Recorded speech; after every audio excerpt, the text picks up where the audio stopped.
It's a not very promising day in the middle of August 2008, and I'm on my way to London for a very unusual flight indeed. Soon we're heading for the coast.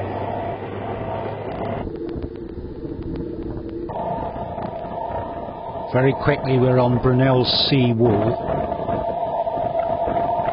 and as we look back across the sea we'll get a glimpse of the old red sandstone of Devon, which gave its name to the Devonian geological era some 400 million years ago.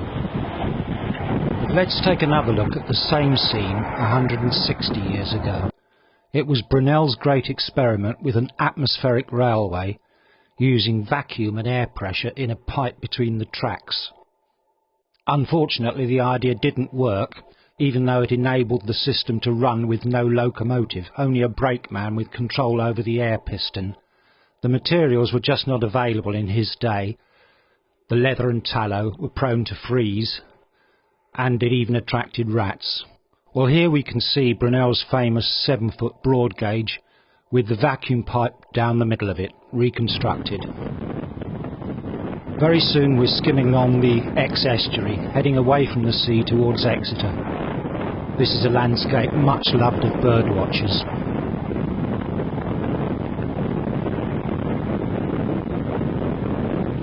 Very soon we're passing the tranquil grounds of the Earl and Countess of Devon's Deer Park, formerly a vast hunting forest.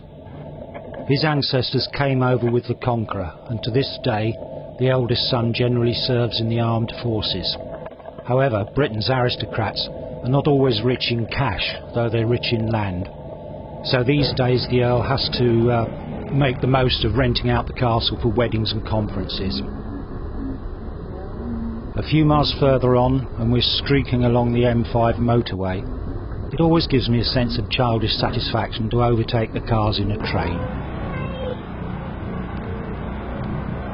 Arriving in London the following day, we set off for the field where the airship is to take off. But the weather's closing in all the time. Look at that cloud base, it doesn't look promising. Eventually, however, we do arrive, and the airship is moored. Well, at least we can spend the day looking around.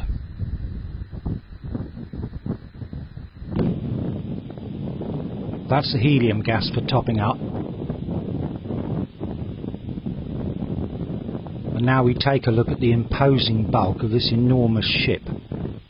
Of course, it's nothing like the size of the Zeppelins of the 1930s, but it's several feet longer than a modern Boeing 747. It normally docks with a 30-ton mast truck seen here.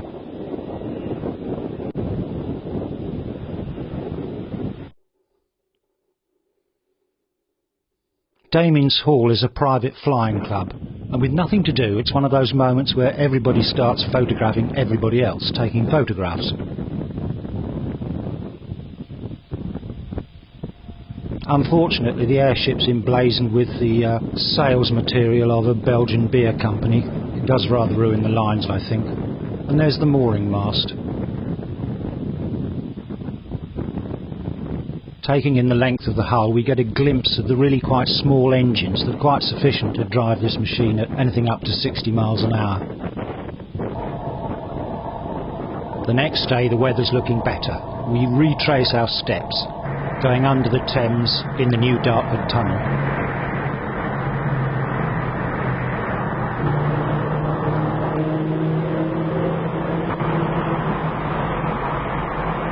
It's not many miles after this, just on the very rural edge of London, and a few minutes later we catch our first glimpse of the beast in the air.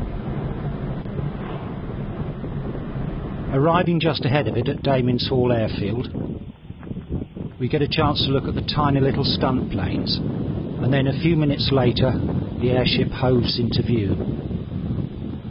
It's certainly a very strange sight as it hangs there in a leisurely manner.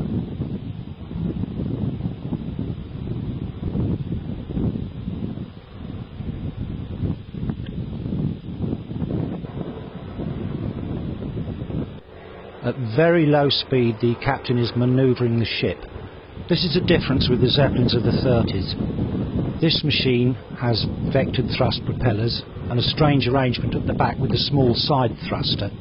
It can in fact manoeuvre when it's almost stationary, something the old Zeppelins couldn't do because as soon as they came to a near halt they of course had no airflow over their control surfaces. We're beginning to hear the engines now, but they're surprisingly quiet. It's evident that they never really have to run very fast. We can see now that the engines have tilted upwards and the side thruster is very much in evidence. The ship is hanging there almost stationary. It's still an astonishing sight, small though it is compared with the airships of the past. It seems to hang there like some fish, quite happy in its medium. The word airship is something of a misnomer. It would be more accurate to describe it as a fish or even a submarine. It doesn't fly on the medium, it flies through it, part of the air. They know.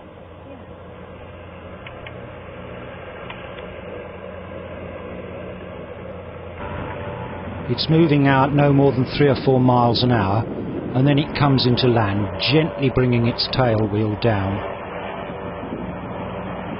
One advantage of this modern Zeppelin is that it's trimmed to be slightly heavier than air.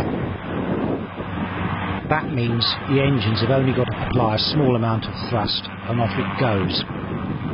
Also, it doesn't have to be lassoed down from the sky, as earlier machines did. It will gently come to the ground.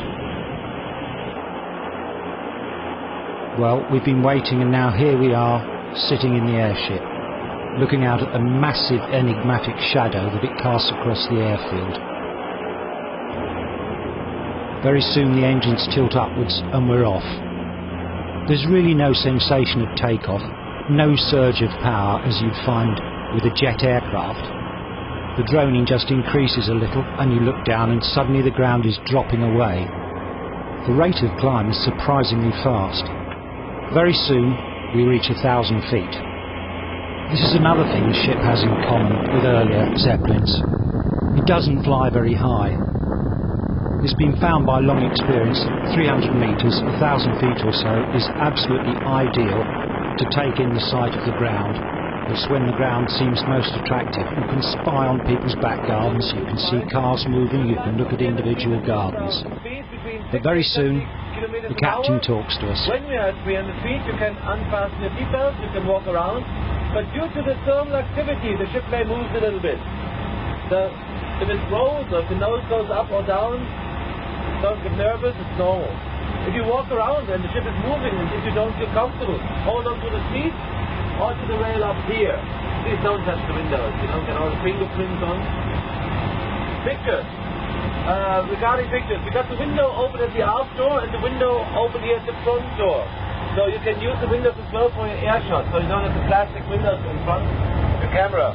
But when you come close to the window, hello, be aware that we have an airflow out here.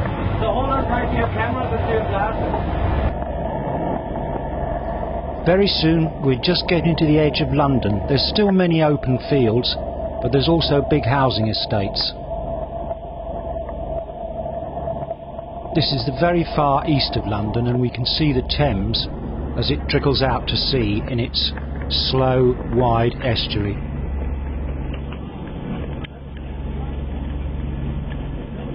There's something graceful about the motion of the ship. It gently rolls on the thermals.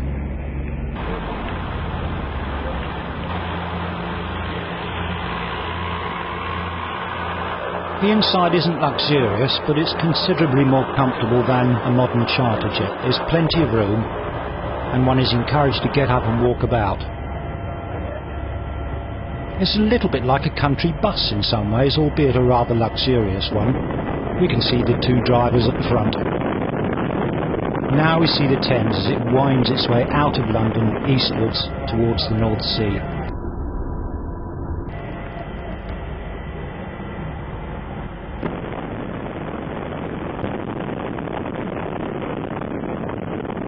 We notice below us the signs of industry on the Thames. This eastern end of the Thames has concentrated more and more industry since the historic London docks began to close some 30 years ago. Again, we're travelling over mixed countryside and housing.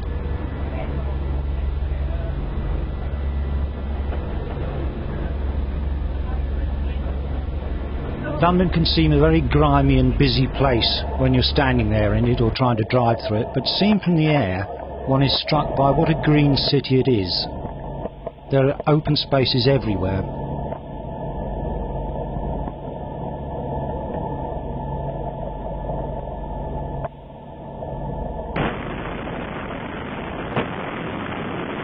One such open space is Blackheath. It was originally a plague pit, and nobody wanted to build there, so in a few hundred years it had reverted to being a public green open space. We can see an aircraft coming down now. It's headed for the new Docklands Airport. And there on a curve in the Thames we get a glimpse of the Millennium Dome, which was built for the Millennium in 2000 as a major exhibition and has attracted nothing but criticism ever since. How typically British. We also get a glimpse of the Thames Barrier, built some years ago in anticipation of rising sea levels and floods. And here is some of the most expensive and valuable real estate in the world. Canary Wharf, former Docklands, which is now London's second financial centre.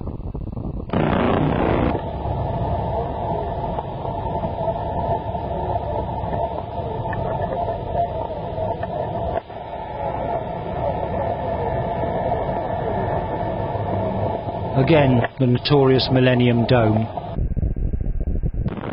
and just a brief glimpse of a building affectionately dubbed the Gherkin. And now here we can see that enigmatic shadow once again. It's an ironic fact that this route from the North Sea and to the east of London was exactly the path followed by the Zeppelins in the 1914-18 war. They were the first strategic bombers, and that shadow would have cast dread into the hearts of Londoners.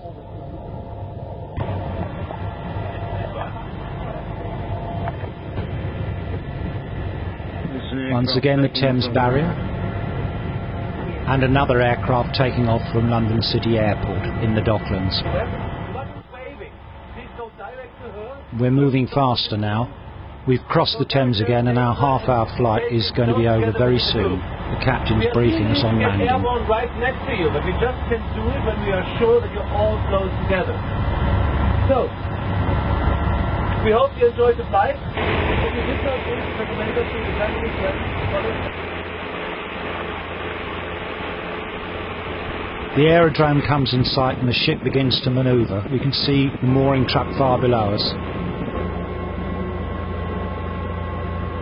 We slow down and then the machine begins to almost pirouette gracefully. It's astonishingly manoeuvrable. One can see how slowly the engines turn. 30 frames a second freezes them. Again, that black shadow dwarfs everything below it. The light aircraft look like toys.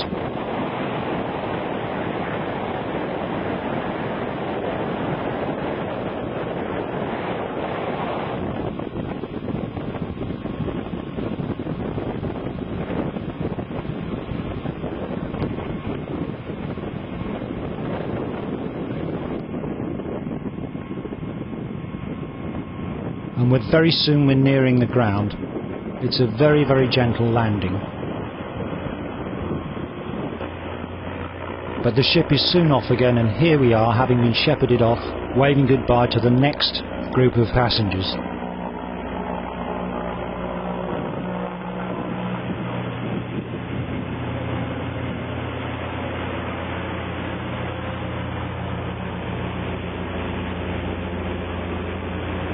Well, the weather kept its promise. It's been a perfect blue sky day with fluffy white clouds in the sky. Ideal for a cruise in a Zeppelin. Slowly it recedes in the distance, and after a few hundred yards we can't even hear the engines any longer.